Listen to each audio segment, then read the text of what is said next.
This is 107 118th Street, and this brownstone was actually stolen illegally. This is 135 West 131st Street, and this was also stolen illegally.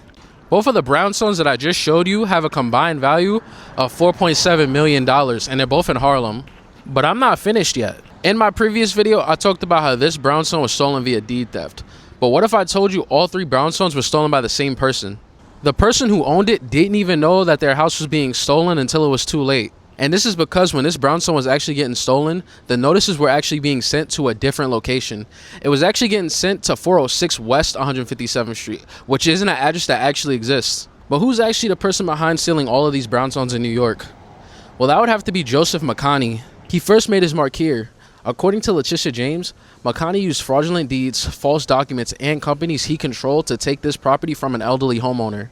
The AG says he later refinanced the property, collected rent from the apartments, while the actual owner spent years living in a homeless shelter. Then there's 135. The last legitimate deed there dated back to 1975.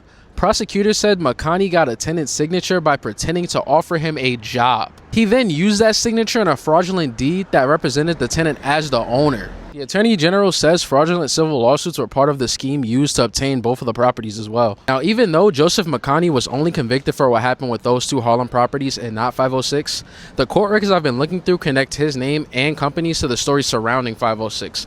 So you tell me whether or not this is deed theft. And here's probably the most frustrating part of the entire story. Even after all of this, neither family has their brownstone back.